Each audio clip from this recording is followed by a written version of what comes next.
नमस्कार, जय जोहार। क्या आप भी गवर्नमेंट एग्जाम्स की तैयारी करना चाहते हैं? क्या आप भी मेमोरी टेक्निक्स और ट्रिक्स के जरिए बहुत ही कम समय में स्मार्ट स्टडी करना चाहते हैं? क्या आप चाहते हैं कि सीजी व्यापम टॉपर आपको पढ़ाए? तो डाउनलोड करिए योगेंद्र साहू क्लासेस ऐप। यहाँ 10 से अधिक गवर्नमेंट एग्जाम्स क्रैक करने वाले और सीजी व्यापम टॉप करने वाले योगेंद्र सर सीजीपीएससी और सीजी व्यापम के अंतर्गत होने वाले सभी एग्जाम्स की तैयारी कराएं। तो डाउनलोड करिए Yogendra Sahu classes app to be the best, learn from the best.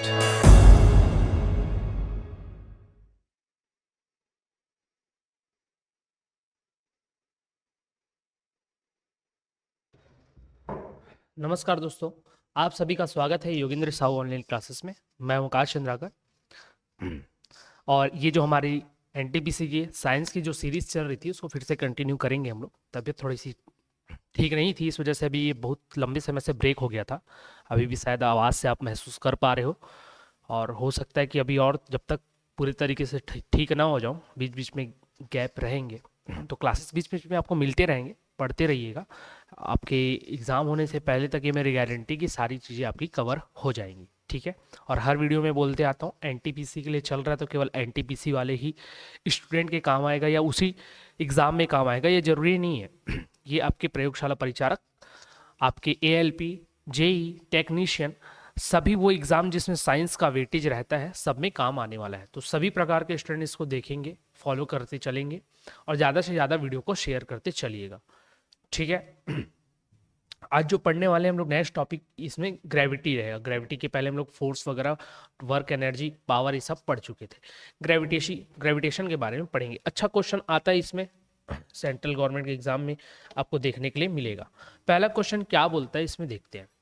यदि पृथ्वी पर आपका वजन 38 किलो है, 38 केजी है, तो बुध ग्रह पर आपका वजन कितना होगा? 38 केजी है तो बुध ग्रह पर आपका वजन कितना होगा? अब आपको लगेगा सर अभी तक तो हम केवल ये तो पृथ्वी अर्थ पर बात करते हुए ये पढ़ते हुए आ रहे थे, या तो फिर चंद्रमा पर, मून पर पढ़ते हुए आ रहे थे। अब ऐसे जब आए तो क्या किया जाए? तो ऐसे ना भैया, अभी तक जितने भी रेलवे के एग्जाम हुए उसमें केवल एक बार ये प्रश्न आया है और मैंने इस प्रश्न को इसलिए लाया है कि रिपीट करता है रेलवे अपने क्वेश्चन को, तो इसके पूरे चांसेस हैं कि ये क्वेश्चन रिपीट हो जाएगा। दूसरा चीज, अब ऐसी चीजों के लिए बुध पर क्या वजन मतलब वेट बराबर हम हमेशा पढ़ते आते एम जी, तो जी वहां पर क्या काम करता है ये याद रखते चलें क्या? पृथ्वी पर तो पढ़ लेते हैं 9.8 या फिर 10, मून पर पढ़ लेते हैं ये जो पृथ्वी का रहता है उसका 1/6। तो बुध पर भी याद करना पड़ेगा क्या? मरकरी पर याद करना पड़ेगा क्या? याद नहीं करना आपको, सीधा एक क्वेश्चन को, जब ऐसे ऑड क्वेश्चन आए ना उसको केवल आप याद रख लो कि अगर बुध पर बोले तो कितना होगा, केवल 38%। जितना भी वजन बताए उसका 38% बुध पर होगा। मतलब पृथ्वी पर अगर किसी का, यहाँ तो 38 बोला, 50 केजी होता तो 50 का 38% वेट ही मरकरी पर आएगा। 100 होगा, 100 का 38% ही मरकरी पर आएगा। समझ गए? तो ये 38% को याद रखना, 38% वेट ही बनता है कहां पर? मरकरी पर। किसका? पृथ्वी पर किसी भी वेट का, ठीक है। तो चलो निकाल के देखते हैं। ये 38 केजी था, मैंने बोला मरकरी पर इसका 38% ही वेट बनेगा।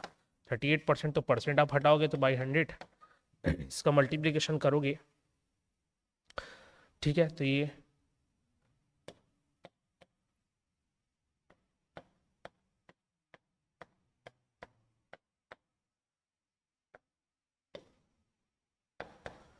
ठीक है, तो ये 40.44 आप मल्टीप्लीकेशन करेंगे तो यही आएगा। सबका अपना अपना तरीका होता है मल्टीप्लीकेशन करने का, ये मेरा मेथड था, ठीक।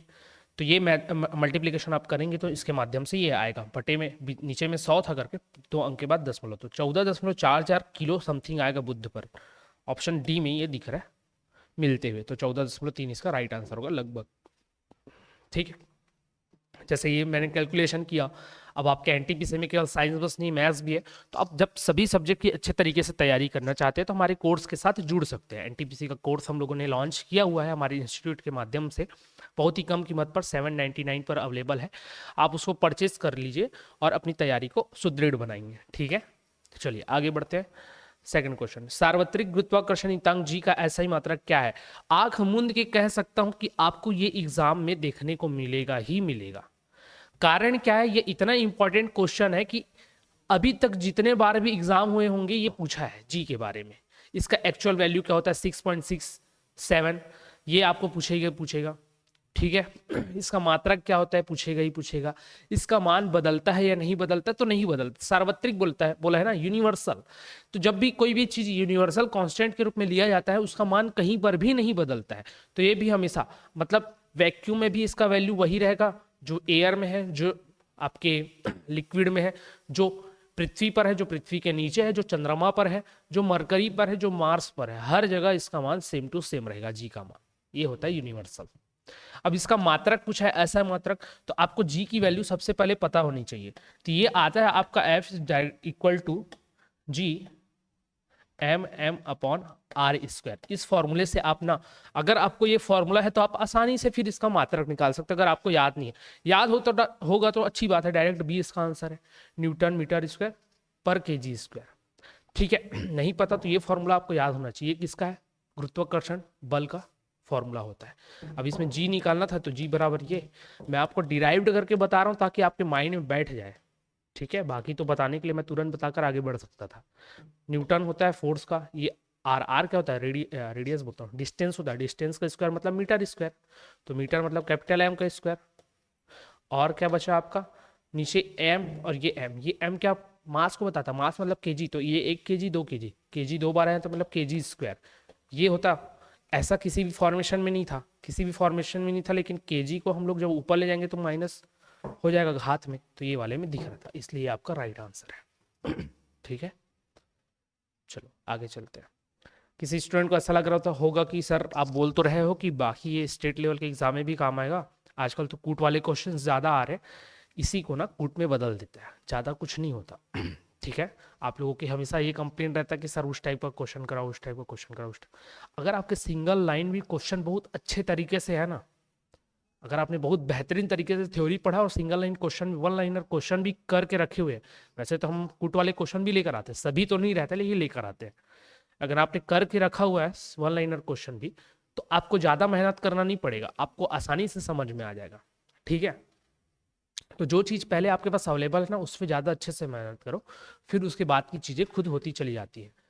तीसरा क्वेश्चन है, ग्रहों की गति के नियम की खोज किसने की थी, who discovered the law of planetary motion. इससे सरल क्वेश्चन आपको मिलेगा ही नहीं, सीधा सी बात है, गैलीलियो, आइंस्टीन, न्यूटन, केपलर। तो केपलर ने बताया था, ग्रहों से संबंधित नियम, गति के नियम। गैलीलियो ने क्या बताया था, गैलीलियो ने टेलीस्कोप की खोज की थी, ग्रहों के चक्कर के बारे में इसने भी बताया था। ठीक है, आइंस्टाइन ने क्या दिया था, इनका इक्वल टू MC स्क्वायर, सापेक्षता का नियम इन्होंने बताया था। न्यूटन के बारे में सब जानते हैं, law of motion, law of gravity, यही सब इन्होंने दिया है। आगे, गुरुत्वाकर्षण का नियम किसके द्वारा प्रतिपादित किया गया था, गुरुत्वाकर्षण अभी मैंने बताया, लॉ ऑफ ग्रेविटी किसने दिया, आइजैक न्यूटन, ऑप्शन बी से करेक्ट आंसर। और रेलवे के एग्जाम में direct single one liner naming वाले क्वेश्चन बहुत आते हैं, बहुत ज्यादा मात्रा में पूछा जाता है। अगला, निम्न में से खालिस्तान एक कमजोर बल है, which of the following is a weak force. अब यहाँ पर आपको थोड़ा सा दिमाग लगाना पड़ेगा, वीक फोर्स क्या है, गति बल, मोमेंटम फोर्स। मोमेंटम किसी भी चीज की रहती है ना, वो कमजोर नहीं होता, मोमेंटम आपको आघात, इंपैक्ट डालता ही डालता है किसी भी चीज, तो मोमेंटम तो हो नहीं सकता। मास, किसी भी चीज का मास है वो कमजोर बल कभी भी नहीं होगा, अगर जितना ज्यादा मास है उतना ज्यादा वहां पर बल आपको लगाना पड़ेगा, तो ज्यादा क्या होगा, अच्छा खासा बल लगेगा। मास कम है तो कम लगेगा, लेकिन मास में क्या होता है, कमजोर बल नहीं होता। क्यों, क्योंकि जैसे एक चेयर का कुछ मास है, इसका कुछ मास है, ये अगर एक कमजोर बल रहेगा ना तो अपने आप इधर उधर चले जाएगा, इसका कुछ एक लिमिटेड मास है लेकिन फिर भी इसका फोर्स है, इसलिए ये एक जगह टिका हुआ है। शॉर्ट रेंज फोर्स ये भी सेम वैसे ही होता है। तो ये सब तो क्या हो गए आपके अच्छे खासे इसके बल होते हैं, ये कमजोर नहीं होते, स्ट्रॉन्ग फोर्स होते हैं। आपका वीक जो फोर्स होता है वो होता है ग्रेविटेशन फोर्स। सर इसको कैसे बोल दिया वीक, कारण है, अगर ये वीक नहीं होता ना तो मैं चल नहीं पाता, मैं ऊपर कूद नहीं पाता, पर जो बर्ड्स होते हैं वो हवाई बोलता हूँ, आसमान में उड़ नहीं पाते, आपका एरोप्लेन, रॉकेट, ये सब ऊपर नहीं जा पाता अगर ये स्ट्रांग होता तो।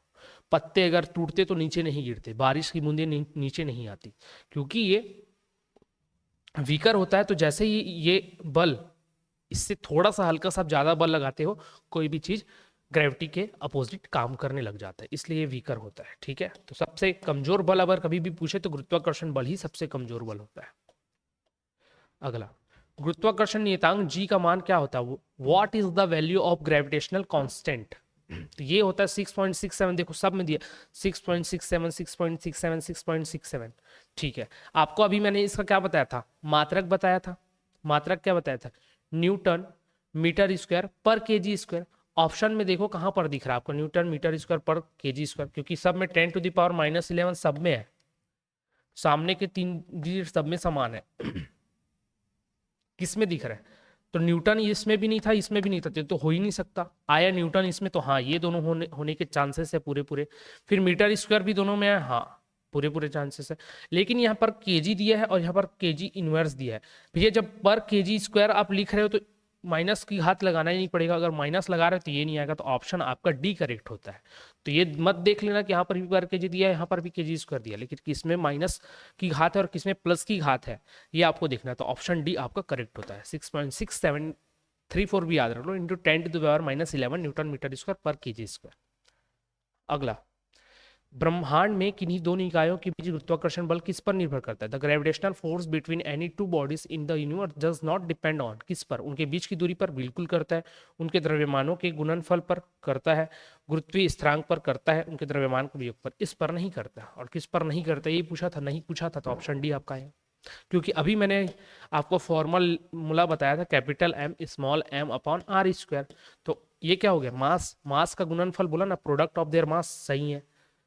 डिस्टेंस बिटवीन देम है, सही है। जी ग्रेविटेशनल कांस्टेंट है, सही है। तो जब 3 है, योग थोड़ी है, तो ये आपका राइट आंसर हो। तो कभी कभी आपको फॉर्मूला याद होना चाहिए, फॉर्मूला से बहुत सारी चीजें आपकी बन जाती है।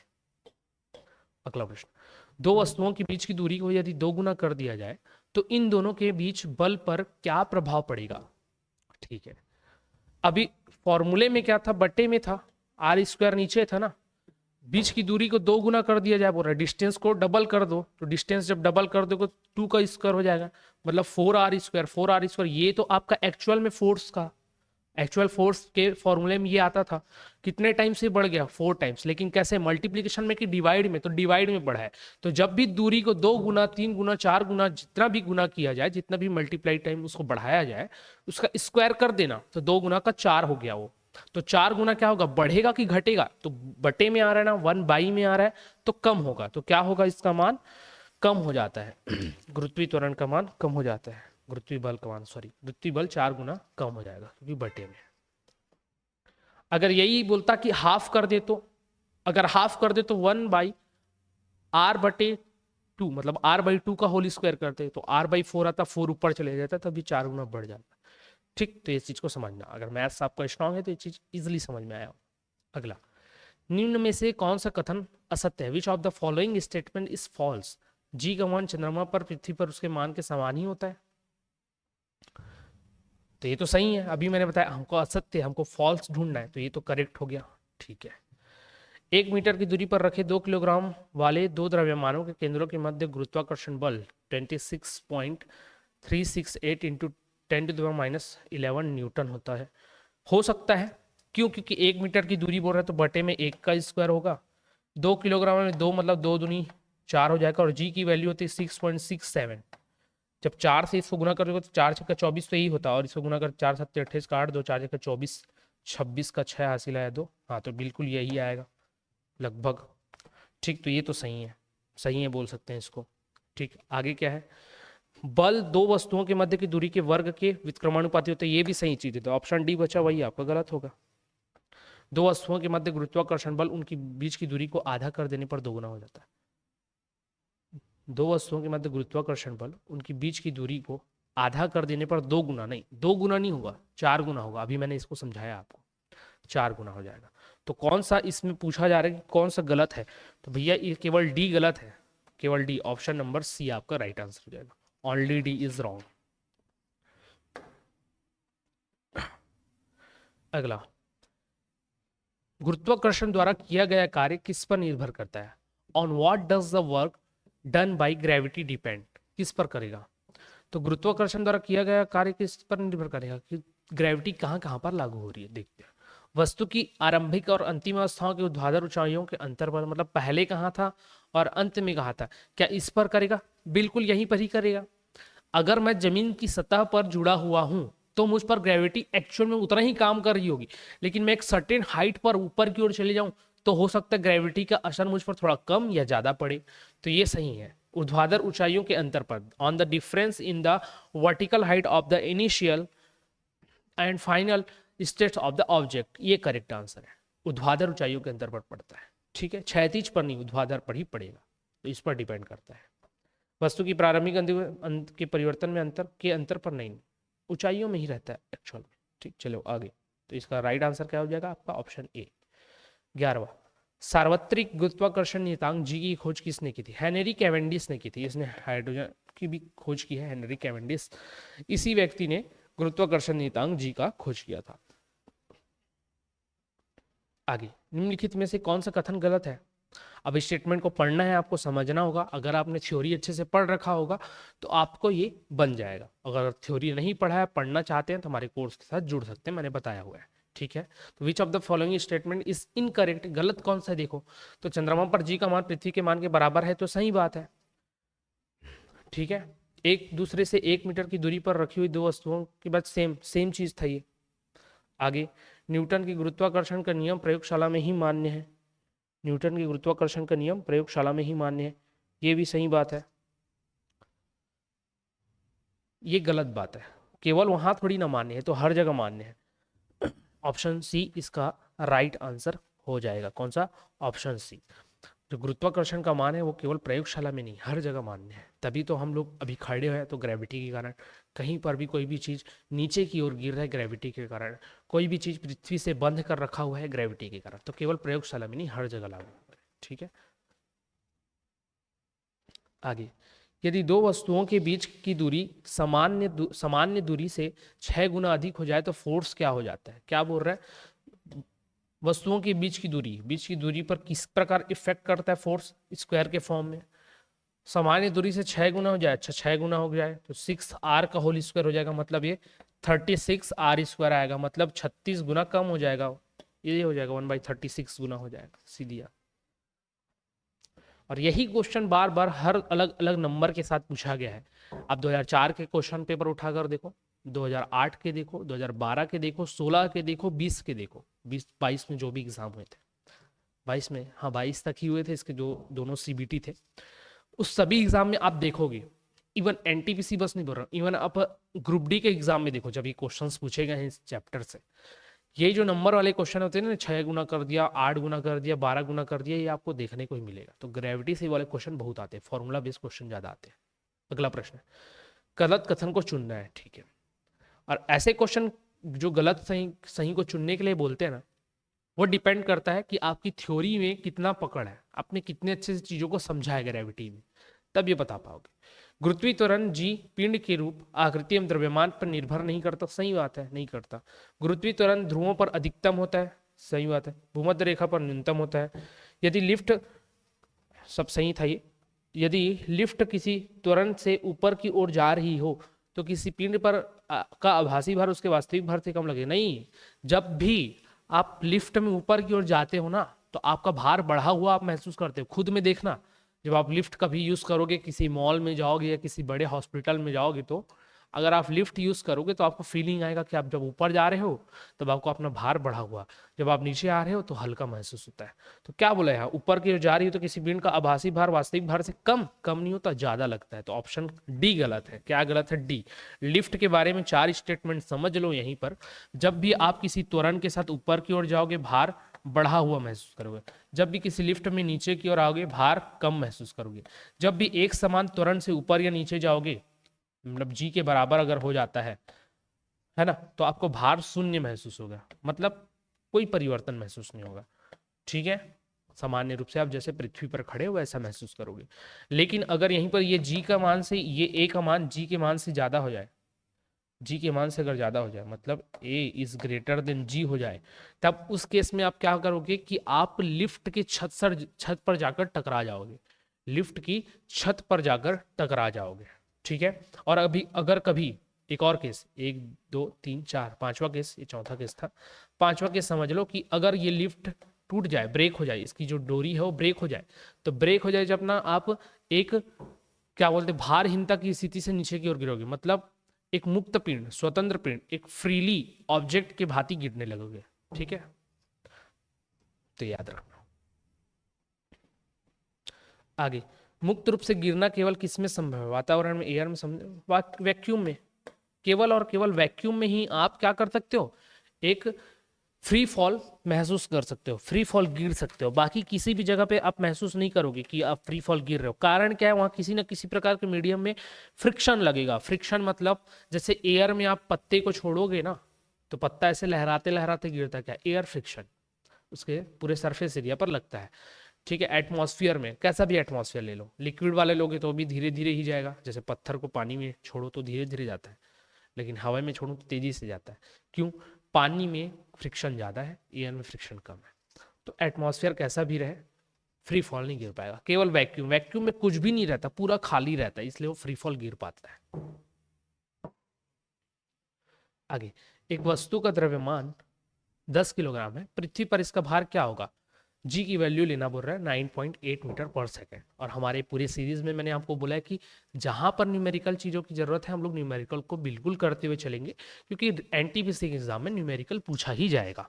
ठीक है, और जो मेरे ऑफलाइन स्टूडेंट हैं या बाकी कोर्स के साथ जुड़े हुए स्टूडेंट्स हैं, जो भी कोर्स के साथ में हम लोगों ने ऑब्जेक्टिव नहीं किया होगा, वो ऑब्जेक्टिव आप लोग इस वीडियो सीरीज के साथ लगातार करते हुए चलना, वो आपको प्रॉफिट दिलाएगा।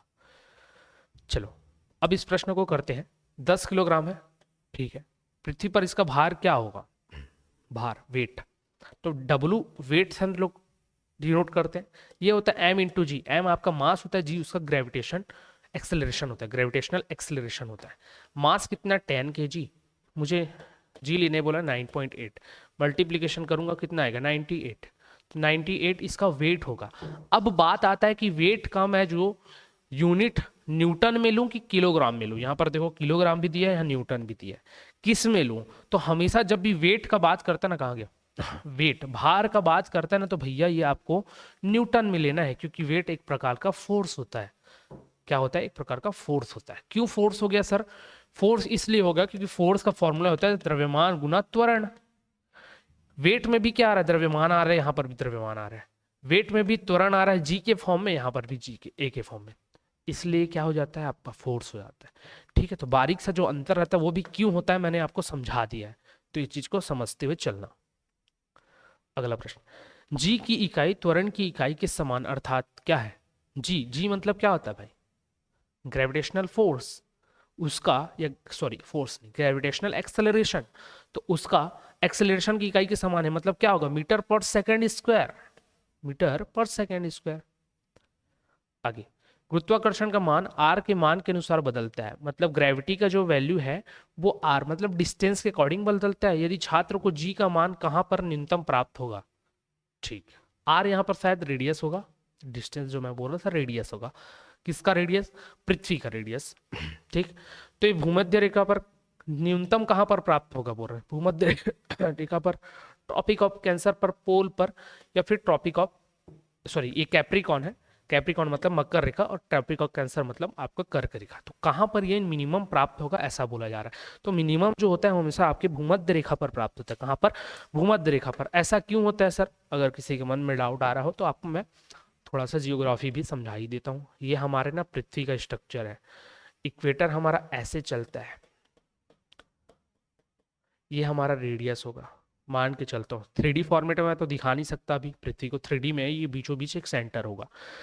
ये ध्रुवों पर चपटी है, हमारी जो पृथ्वी है ध्रुवों पर चपटी हुई है, ऐसे बालूशाही देखे हो, एग के समान बोलते हैं बट वो एक्चुअल में एग के समान नहीं, बालूशाही आपने खाया होगा ना, उसके समान थोड़ा बहुत स्ट्रक्चर आप मान लो। अब मानोगे ना तो ये डिस्टेंस ना कम होता है और ये डिस्टेंस ना ज्यादा होता है, इक्वेटर वाला। जब ये डिस्टेंस ज्यादा है तो भैया आर जहां पर ज्यादा होगा वहां पर एफ की वैल्यू क्या होगी, कम होगी। एफ की वैल्यू कम होगी तो जी की वैल्यू भी कम होगी, और जब जी की वैल्यू कम होगी, क्यों, क्योंकि आर ज्यादा है, और जहां पर आर कम होगा एफ ज्यादा होगा, एफ ज्यादा होगा तो जी की वैल्यू भी ज्यादा होगी। ग्रेविटेशनल फोर्स काम करेगा तभी तो एक्सेलरेशन बढ़ेगा जी, समझ में आया। तो ये रेडियस ज्यादा होता है भूमध्य रेखा पर, इसलिए वहां पर जी का मान भी क्या होता है, न्यूनतम होता है, और ध्रुवों पर सबसे अधिक होता है।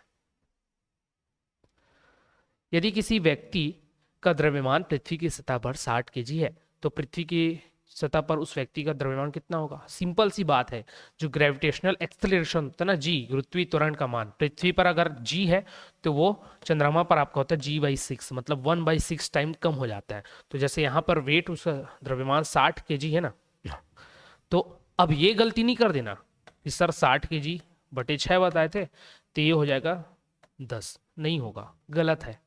क्यों नहीं होगा सर? द्रव्यमान बोल रहे हैं, वजन नहीं बोल रहे हैं, वेट नहीं बोल रहे,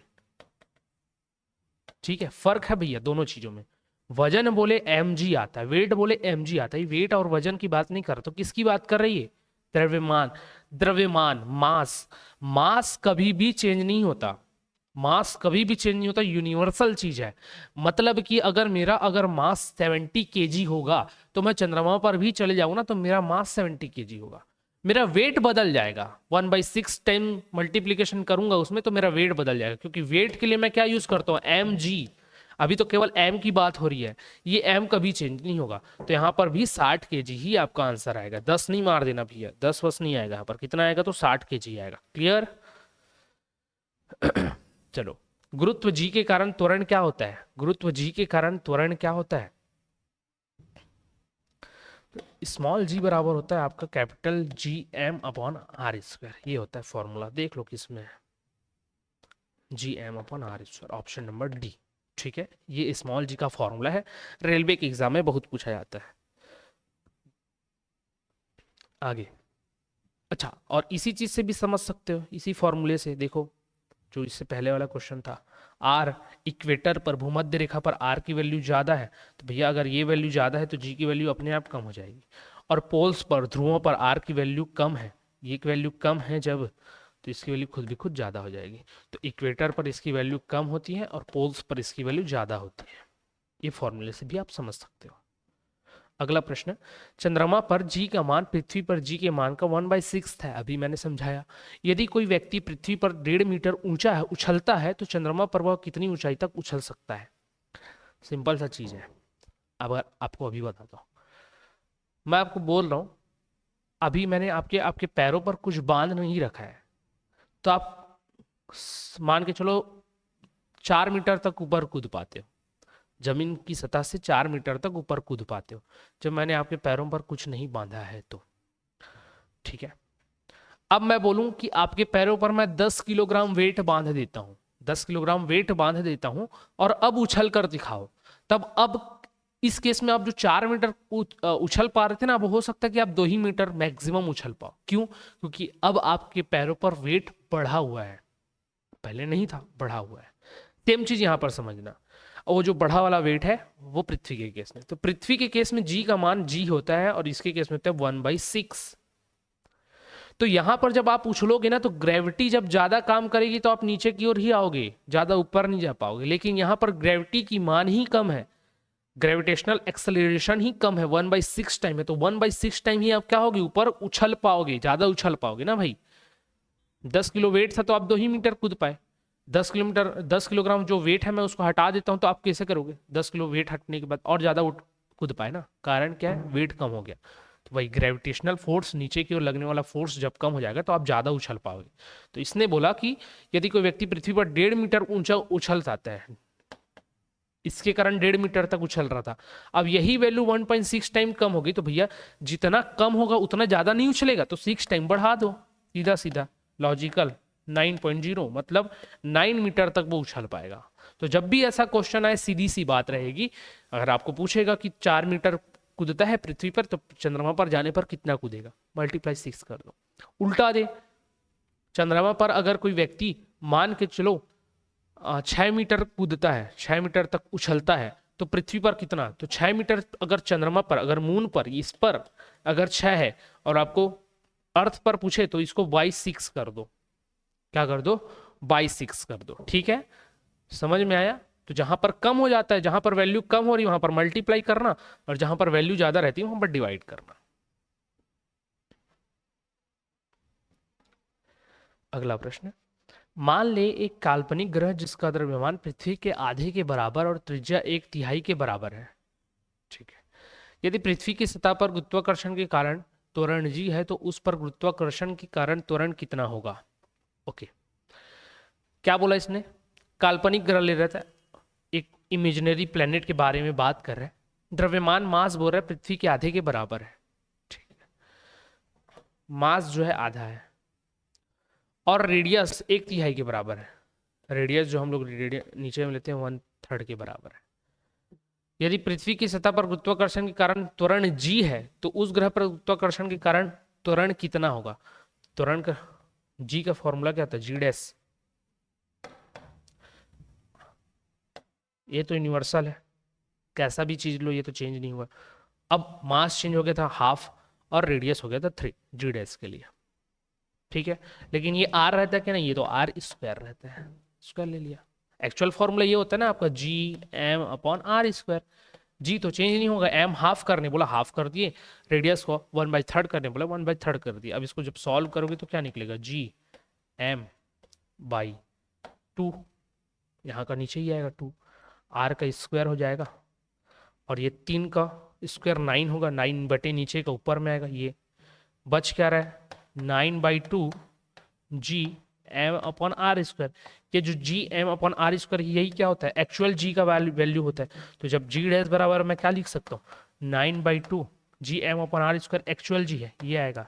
तो क्या पूछ रहा था, उस ग्रह का गुरुत्वाकर्षण के कारण त्वरण कितना होगा। त्वरण कितना होगा भाई, 9/2 टाइम्स हो जा रहा है, तो 9/2 टाइम्स हो जाएगा, ठीक है। अगर इसी में और आपको घुमाकर पूछता, इसमें अगर आपको पूछता कि बताओ कि कितना गुना बढ़ गया, क्वेश्चन अगर टफ कर रहा हूं तो क्या पूछेगा, कितने टाइम्स बढ़ गया, ये तो कितने टाइम्स बढ़ गया भाई, एक्चुअल में ये एक ही रहता, ये अभी कितना हो गया 9/2, घटा दो इसमें,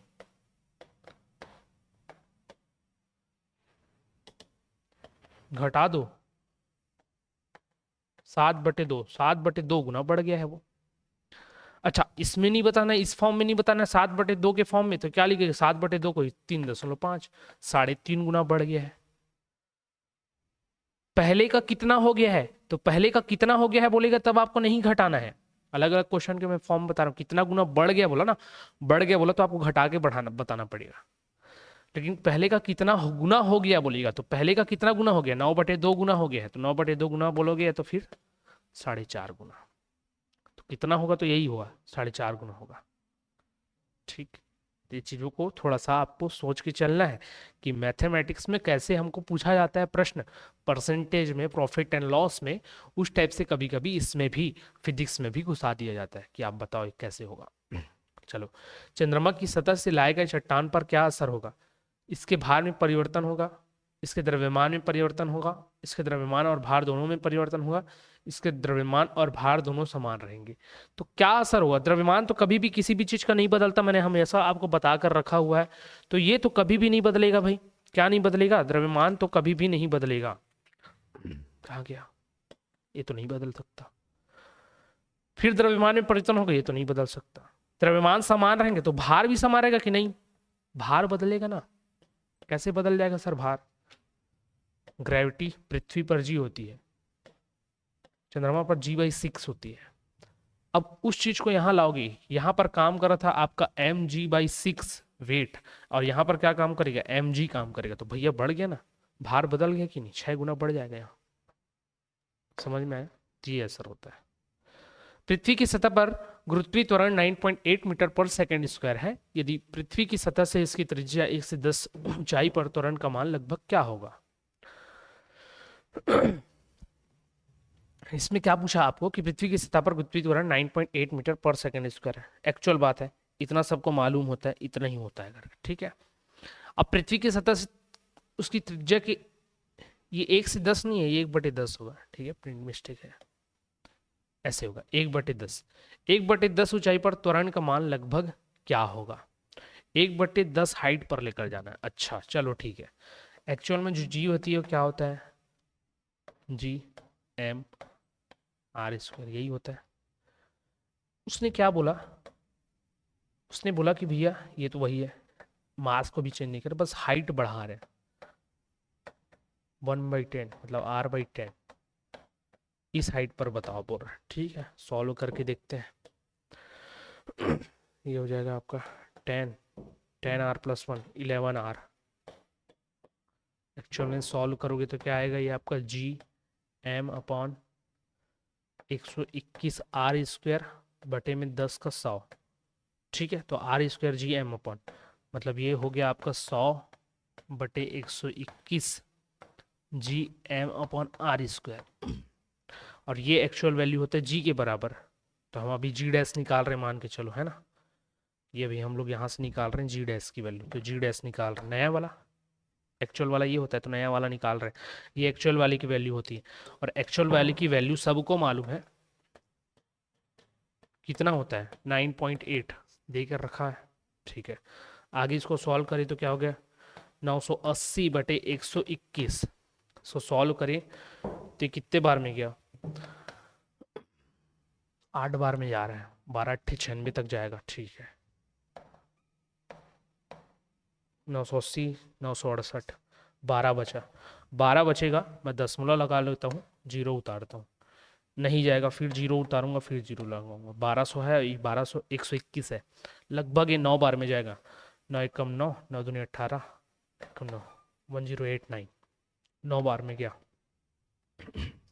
सब 2 अंक था, एक ही अंक तक था, मैंने तो 2 अंक तक निकाला। देखते हैं, तो एक्चुअल मेरा आंसर जो आ रहा है वो 8.09 आ रहा है। कब की स्थिति में, जब उस पृथ्वी की, अर्थ के सरफेस से मैं किसी ऑब्जेक्ट को 1/10 हाइट तक, 1/10 हाइट क्या, अर्थ के रेडियस का, अर्थ के रेडियस के 1/10 हाइट तक मैं ऊपर लेकर जाता हूं, तो क्या होगा, तो 8.09 होना चाहिए। चलो देखते हैं 8.09 है या नहीं है। 8.9 है, 8.1 है, तो लगभग यही आएगा 8.09, लगभग 09 क्या होगा 8.1। अब फिर से कैलकुलेशन करके देखना क्या आया था वैल्यू, 100/121 9.8 ये वैल्यू था। इसको जब सॉल्व करोगे ना तो ये आएगा एक्चुअल में आपका आंसर। ठीक है, और वो किसके बराबर, इसके बराबर है। समझे, तो कैलकुलेशन आपको करने आना चाहिए, मैथ्स में थोड़ा बहुत आपका पकड़ अच्छे से होना चाहिए। ठीक, और मैं बोलता हूँ कि अगर आपको ये सेशन अच्छा लग रहा है तो ज़्यादा से ज़्यादा शेयर कीजिए। सेशन को जितना ज़्यादा आप लोग शेयर करेंगे उतना ज़्यादा हमें मोटिवेशन फील होता है। कुछ समय से देखा जा रहा है कि आप लोग उतने पढ़ाई पे इन्वॉल्व नहीं हो रहे हो, तो पढ़ाई को लगातार बनाए रखिए। ऐसा नहीं कि एग्ज़ाम का डेट अनाउंस हो जाएगा तब पढ़ना चालू करेंगे, तब पढ़ाई नहीं होती, तब केवल रीज़न होता है। पढ़ाई अभी से आपको करते रहना होगा। ठीक है, अगला प्रश्न है, पृथ्वी की सतह से h गहराई पर तथा पृथ्वी की सतह से h ऊंचाई पर गुरुत्वाकर्षण का अनुपात क्या होगा। r पृथ्वी की त्रिज्या, h is less than r है। ये जो होता है ना एक्चुअल में पूरा डेरिवेशन होगा इसका। इसका जो राइट आंसर होता है वो h के साथ रैखिक ढंग से बढ़ेगा, इंक्रीज लिनियरली विथ h। कारण क्या मैं बताता हूँ, ये मैं 11th-12th का क्लास नहीं ले रहा हूँ जिसमें मैं आपको पूरा सॉल्व करके बताऊंगा। एक्चुअल में जो जब हम लोग गहराई की बात करते हैं ना तो वहां पर जो हमारा ये होता है g' जो होता है वो 1 - h/r समथिंग ये आता है। ठीक है, फॉर्मूले में जब इसी फॉर्मूले को हम लोग गहराई के लिए बात करते हैं ना, ऊंचाई के लिए बात करते हैं, तो ये हो जाता है हमारा 1 + h/r का होल स्क्वायर। ऐसा आता है ये। ठीक है, ये ऐसा आता है। हमको क्या बोल रहा है, अनुपात बोल रहा है। जब ये दोनों का रेशियो लोगे ना आप, ये जब दोनों का रेशियो लेते हैं तो ये दोनों का रेशियो लेने के बाद निकल कर आता है आपका एक्चुअल में वैल्यू जो h के साथ आता है वो केवल और केवल बनता है 1 + h/r। जब ये पूरा रेशियो सॉल्व करते हैं तब 1 + h/r। और ये क्या बताता है, रैखिक ढंग से वृद्धि को बताता है। कैसे वृद्धि बता रहे हो सर, 1 के साथ में एक के साथ में हमेशा h की वैल्यू क्या होगी, जुड़ती हुई चले जाएगी। तो जुड़ते हुए में क्या होगा भैया, कोई चीज यहाँ था, अभी जोड़ोगे तो ऐसे ही बढ़ेगा। मतलब आप हाइट बढ़ाते जाओ, जो ग्राफ है ऊपर की ओर ही जाएगा। तो यही है, तो इसलिए रैखिक ढंग से ये पढ़ता है। इस चीज को ध्यान में रखना, किस तरीके से बढ़ेगा, ये रैखिक ढंग से बढ़ता है। मैंने पहले बोला कि मैं आपको यहाँ पर 11th-12th के डेरिवेशन समझाने नहीं आया हूँ, नहीं, आपको उस डेरिवेशन को समझना है। एक्चुअल में होता क्या है मैंने आपको बता दिया है।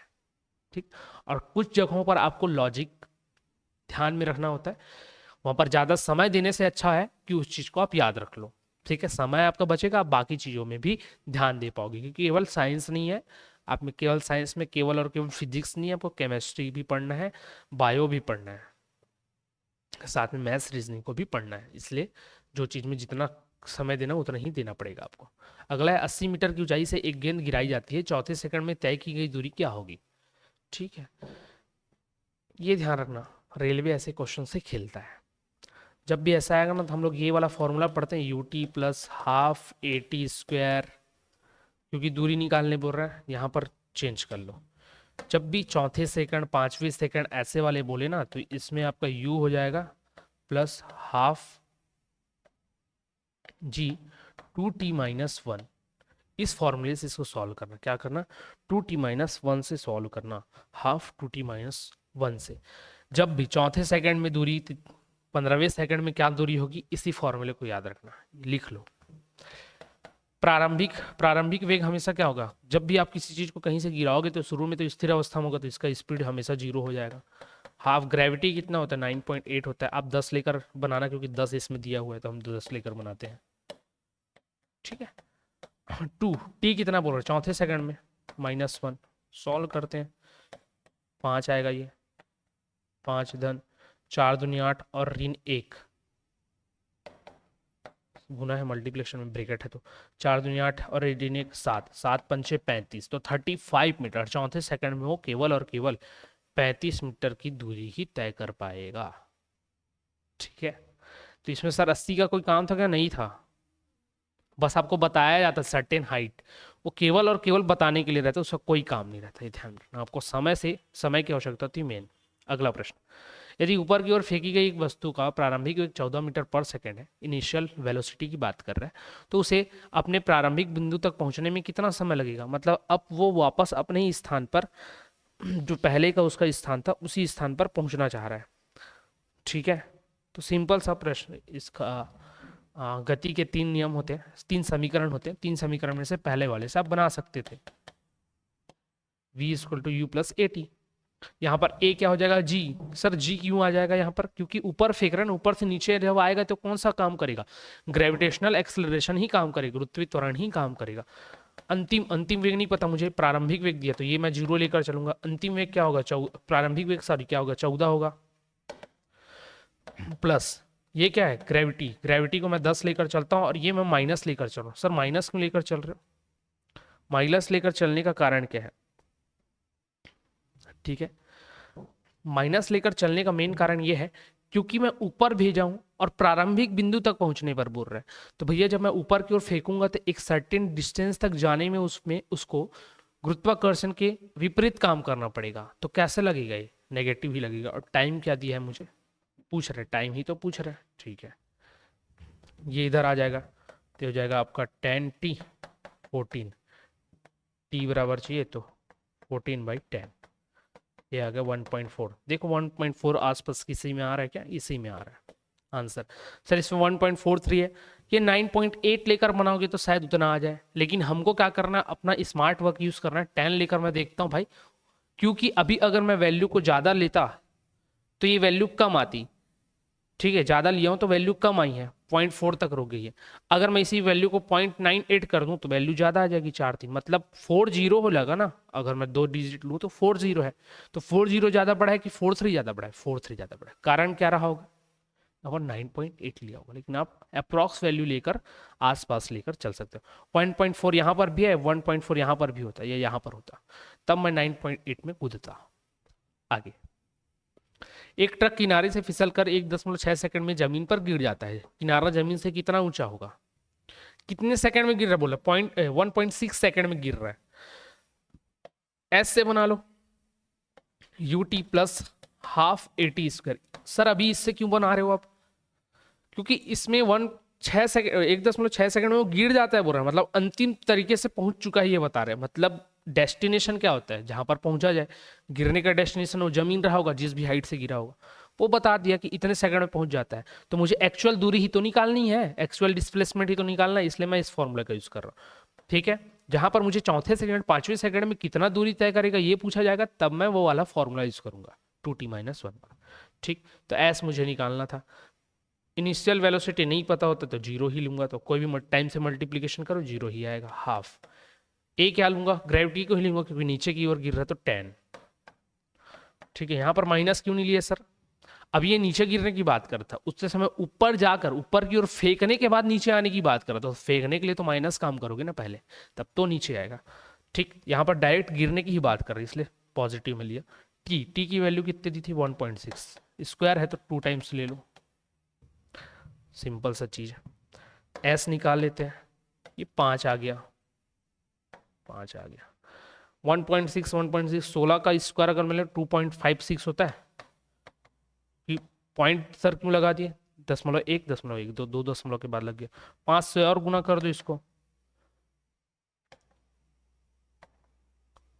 12.8 समथिंग, ऑप्शन नंबर डी।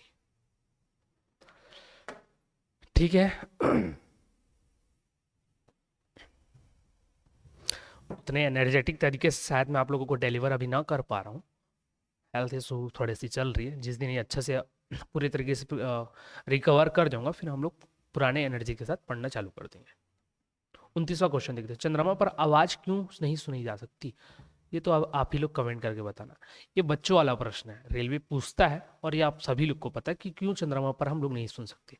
29वां को आप लोग ऑप्शन कमेंट करके बताइएगा। 30वां क्वेश्चन, ग्रहों की परिक्रमा पथ का आकार कैसा होता है? कैसा होता है? ग्रह कैसे गति करते हैं जी?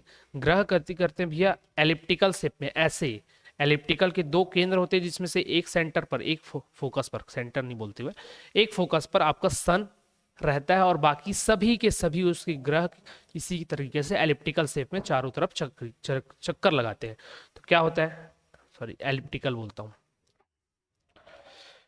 फैला हुआ वृत्त, बड़ा वृत्त, बड़े वृत्त के समान ये चक्कर लगाते हैं। ठीक है, याद रखना, फैला हुआ वृत्त एलिप्टिकल नहीं आएगा, एक्सटेंडेड सर्कल आएगा। दीर्घ वृत्ताकार कक्ष बोलते हैं, क्या बोलते हैं? दीर्घ वृत्ताकार पथ बोला जाता है, ऑर्बिट बोला जाता है। आगे, जब एक उपग्रह पृथ्वी के चारों ओर 40,000 किलोमीटर त्रिज्या के ग्रह पथ में घूमता है तो गुरुत्वाकर्षण बल द्वारा किए गए कार्य की गणना करो। ठीक है, क्या पूछ रहा है? उपग्रह पृथ्वी के चारों ओर 40,000 किलोमीटर त्रिज्या के ग्रह पथ में घूमता है तो गुरुत्वाकर्षण बल द्वारा किया गया। अब ये मेरा पृथ्वी है, हमारा पृथ्वी, कोई भी ग्रह इसके चारों ओर चक्कर लगाएगा तो अपने ही स्थिति को बार बार कवर करेगा कि नहीं, मतलब जिस पॉइंट से वो चल रहा था उसी पॉइंट पर वापस आते जाएगा कि नहीं? आते जाएगा। तो भैया जो भी स्थिति से चालू करेगा और उसी स्थिति पर वापस आएगा तो उसका डिस्प्लेसमेंट क्या होगा? डिस्प्लेसमेंट हो जाएगा शून्य। यहां से ही शुरू कर रहा है और यहीं पर आ जा रहा है 24 घंटे में, 30 दिन में, 365 दिन में, जितने भी दिन का उसका परिक्रमा है वहीं पर आ जा रहा है। और जब वहीं पर आ जा रहा है, डिस्प्लेसमेंट शून्य है, तो वर्ग क्या बोलता है? Force into displacement. फोर्स तो मिल रहा है उसको, मूव भी कर रहा है, लेकिन डिस्प्लेसमेंट बार बार उसका जीरो हो जा रहा है। जब भी डिस्प्लेसमेंट जीरो तो वर्ग क्या हो जाएगा? जीरो। तो उसके द्वारा किया गया कार्य क्या होगा? शून्य जूल का होगा। क्या होगा? शून्य जूल का काम होगा, ये ध्यान में रखना। वृत्ताकार पथ में कभी भी कोई सर्कुलेट करता है तो उसका डिस्प्लेसमेंट शून्य होता है। पृथ्वी की सतह पर पलायन वेग क्या होता है? पलायन वेग की वैल्यू होती है 11.2 किलोमीटर पर सेकंड। एकदम रट्टा मान लो इसको, 11.2 किलोमीटर पर सेकंड। चंद्रमा का भी याद कर लो, 2.34 समथिंग होता है। ये भी किलोमीटर पर सेकंड की बात है, किलोमीटर पर सेकंड। 11.2 किलोमीटर पर सेकंड, 2.34 किलोमीटर पर सेकंड। ये मून का है, चंद्रमा का याद रख लेना, इंपॉर्टेंट है, पूछा जा सकता है। ठीक है, अब ये होता क्या sir? Escape velocity. Escape velocity, पलायन वेग होता क्या है? मतलब वो वेलोसिटी जिस पर अगर किसी ऑब्जेक्ट को पृथ्वी के एटमॉस्फेयर से बाहर की ओर फेंका जाए तो वो अगर इस स्पीड से बाहर की ओर जाता है तो वो इसके एटमॉस्फेयर को, उसके वायुमंडल को, इसके गुरुत्वाकर्षण क्षेत्र को पार करके बाहर निकल जाएगा और वो कभी भी लौटकर वापस पृथ्वी पर नहीं आएगा। और जब भी हम लोग किसी रॉकेट को लॉन्च करते हैं या सैटेलाइट को लॉन्च करते हैं तो प्रयास यही रहता है कि इस स्पीड से वो बाहर की ओर निकल जाए। ठीक है, और वो अपनी स्थिति में, अपनी कक्षा में जाकर स्थापित कर दें उसको। तो ये होता है। अब सैटेलाइट मैंने बोला, सैटेलाइट जो हमको बाहर भेजना है, हमारे गुरुत्वाकर्षण क्षेत्र से बाहर भेजना है। अगर हम गुरुत्वाकर्षण क्षेत्र के अंदर किसी ऐसे सैटेलाइट को रखें जैसे कि हमारा होता है ना संचार उपग्रह या मौसम उपग्रह, जो हमारे मौसम संबंधी जानकारी या फिर कम्युनिकेशन संबंधी जानकारी देता है, अगर उसको यहाँ पर रखा था और ये लगातार ऐसे सर्कुलेट कर रहा था, मोशन कर रहा था, एक टाइम ऐसा आया कि ये अपनी स्पीड को बढ़ा लेता है और इस स्पीड पर पहुंच जाता है। तो अगर ये वाली उपग्रह इस स्पीड पर पहुंच गई ना, तो ये इसके गुरुत्वाकर्षण क्षेत्र को छोड़कर बाहर निकल जाएगा और वापस लौट कर नहीं आएगा। यही होता है एस्केप वेलोसिटी। ठीक है, तो आपको भी कभी कभी अगर मन करे कि नहीं अब पृथ्वी पे बहुत रह लिया, पृथ्वी से बाहर जाना है, इस स्पीड से अपने आप को उड़ा लेना, दौड़ा लेना, जो भी करोगे कर लेना, बाहर चले जाओ। ठीक है, अगला प्रश्न, भूकेंद्रीय और सूर्य केंद्रीय शब्द किससे संबंधित? The terms geocentric and heliocentric. अब ये जो शब्द होते हैं वो किससे होंगे जी? सूर्य और पृथ्वी के चारों ओर नक्षत्रीय वस्तुओं की गति को प्रतिबंधित करने वाले नियम को, दूरबीन के मॉडल को, ग्रीस धर्म से संबंधित है, रोमन धर्म दर्शन शास्त्र से। तो ये भैया आपके ऑप्शन ए से रिलेटेड है। ये जो भूकेंद्रीय और सूर्य केंद्रीय होता है ना, ये जो हमारे नक्षत्र होते हैं, ठीक है, उनको क्या करते हैं, सेलेस्टियल जो ऑब्जेक्ट्स होते हैं उनके लिए एक बाउंडेशन समझ सकते हो, एक लिमिटेशन समझ सकते हो, वैसे जो नियम लागू किए जाते हैं वो सब इसके अंतर्गत आते हैं। तो law restricting the motion of celestial object around the earth and the sun. तो ये होता है भूकेंद्रीय और सूर्य केंद्रीय। अगला प्रश्न है, ग्रहों की गति के बारे में निम्नलिखित में से कथनों में से कौन सा सत्य है, कौन सा सही है? एक ग्रह की कक्षा दो केंद्र बिंदुओं में से एक में सूर्य के साथ अंडाकार है, सही है। अभी मैं यही बता रहा था, दीर्घ वृत्ताकार पथ में सारे ग्रह चक्कर लगाते हैं, दो केंद्र होते हैं, उसमें से एक केंद्र पर सूर्य होता है, सही था ये, तो ये तो सत्य है। ठीक है, एक ग्रह की कक्षा दो केंद्र बिंदुओं में से एक में सूर्य के साथ गोलाकार है, गोलाकार नहीं होता, अंडाकार ही होता है। एक ग्रह की कक्षा दो केंद्र बिंदुओं में से किसी अन्य ग्रह के साथ अंडाकार नहीं, एक ग्रह की कक्षा दो केंद्र बिंदुओं में से एक किसी अन्य ग्रह के साथ नहीं। एक तो अंडाकार ही होगा, या दीर्घ वृत्ताकार बोलते हैं उसी को, अंडाकार ना बोलते हुए दीर्घ वृत्ताकार भी बोला जाता है। ठीक है, फैला हुआ वृत्त भी बोल सकते हैं, अगर फैला हुआ वृत्त बोल रहे तो ठीक है, बाकी अंडाकार ले सकते हैं। अच्छा, तो ये वाला ऑप्शन भी आप अंडाकार ही ले लो, वहां फैला वृत्त ये एलिप्टिकल सेफ ही लेना। ठीक है, एलिप्टिकल सेफ ही लेना। Last question. ठीक है, इससे पहले मैं बोलूंगा कि ज़्यादा से ज़्यादा वीडियोस को शेयर कर देना, लाइक कर देना, सब्सक्राइब कर देना चैनल को, ताकि आपको लगातार ना केवल मेरे वीडियोस का आपको कंटेंट मिलते रहेगा, उसका नोटिफिकेशन मिलता रहेगा, साथ में जो प्री के तैयारी के लिए कर रहे हैं, जो बाकी सब्जेक्ट की तैयारी कर रहे हैं, उसके भी आपको वीडियोस के नोटिफिकेशन मिलते रहेंगे। लास्ट क्वेश्चन था कि एक भू स्थिर उपग्रह 35,790 किलोमीटर ऊंचाई पर एक कक्षा के पूर्ण परिक्रमण पर कितना समय लेता है? क्या बोला है? भू स्थिर बोला है, जियो स्टेशनरी बोला है। तो भैया जियो स्टेशनरी सैटेलाइट का मतलब होता है कि पृथ्वी जैसे 24 घंटे में दिन और रात ले होता है ना, इसके लिए भी 24 घंटे में दिन और रात होगा। और कैसे दिन और रात होगा? मतलब कि अगर मैं अभी भिलाई में खड़ा हूं, अगर यहां पर अभी मान के चलो कि 12:30 बज रहे हैं, तो 12:30 बजे अगर ये हमारे भिलाई के ऊपर लगाया गया होगा, या भिलाई ना बोलते, भिलाई तो छोटा जगह होगा, इंडिया के ऊपर लगाया गया है, तो ये सैटेलाइट भी अभी यहाँ पर भी दिन के 12:30 बजे के अनुसार ही सूर्य की किरणें हो रही होंगी। जियो स्टेशनरी का यही मतलब होता है कि मतलब जिस देश में उस समय सुबह हो रहा, वो सैटेलाइट सुबह के हिसाब से आपको रिकॉर्ड भेजेगा, रात होगा तो रात के हिसाब से। इसका मतलब क्या होता है कि ये पृथ्वी के मोशन के साथ ये सैटेलाइट भी मूव करता है। इसी को हम लोग फिर तुल्यकालिक उपग्रह भी बोलते हैं, है ना, और सिंक्रोनस सैटेलाइट भी बोला जाता है शायद, तुल्यकालिक उपग्रह को इंग्लिश में। ठीक है, तो ये याद रखना। तो जियो स्टेशनरी जो सैटेलाइट होता है ना भैया, उसको किसी भी हाइट पर रखो। अगर वो जियो स्टेशनरी है, जियो स्टेशनरी का मतलब है कि जिस चीज के लिए आपने, जिस देश के लिए उसको ऐसे बना कर रखा है, ये इसी के साथ ही ऐसे घूमते रहेगा पूरे 24 घंटे तक। तो इसका भी परिक्रमण काल 24 घंटा ही हो जाता है। तो क्या हो जाता है? 24 घंटा ही हो जाता है। ठीक, याद रखना। तो जियो स्टेशनरी क्या होगा? जियो स्टेशनरी ऐसा सैटेलाइट जो पृथ्वी की परिक्रमा के साथ ही परिक्रमा करता है, मतलब उसका परिक्रमण काल और पृथ्वी का परिक्रमण काल एक समान होता है, इसलिए इसको तुल्यकालिक उपग्रह भी बोला जाता है, जिसका क्या होता है? एक्चुअल टाइमिंग 24 घंटे होते हैं। तो ये थे आपके गुरुत्वाकर्षण से रिलेटेड सारे क्वेश्चन। इतने से आपके क्वेश्चंस फंसने के पूरे चांसेस हैं। फिर भी मैं बोलूँगा कि थ्योरी आप अच्छे से पढ़ते रहिएगा। कभी कभी ऐसा होता है कि ऑड इवन केस में कुछ नए क्वेश्चन भी आपको देखने के लिए मिलते हैं, इसके लिए थ्योरी जरूरी होता है, तो थ्योरी आप जरूर पढ़ते रहिएगा जहाँ से भी पढ़ें। मैं यही कहूँगा कि मैंने बहुत अच्छे तरीके से पढ़ाया हुआ है, तो आप हमारे कोर्स को प्रिपेयर कर सकते हैं। 799 पर वो कोर्स अवेलेबल है। साथ में इस वीडियो को ज़्यादा से ज़्यादा शेयर करना, और जैसे जैसे मैं बेहतर होते चले जाऊँगा लगातार क्लासेस आपके लिए आती रहेंगी, ठीक है। फिलहाल जितने समय तक के लिए क्लासेस नहीं होती उसके लिए मैं क्षमा चाहूँगा, ठीक है। तो मिलते हैं अगले क्लास के साथ, तब तक के लिए आप सभी का धन्यवाद।